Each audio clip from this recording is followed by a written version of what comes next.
Hello guys, welcome back to our channel All Things With Us.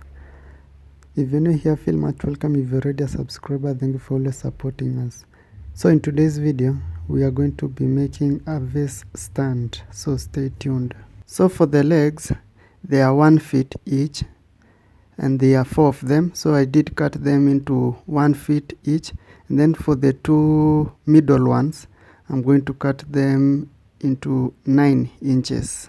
So make sure to stick till the end of the video to fully understand how to make this simple vase stand. And if you like this kind of content, make sure to subscribe to our channel, hit the notification bell so that you get notified whenever we upload new videos.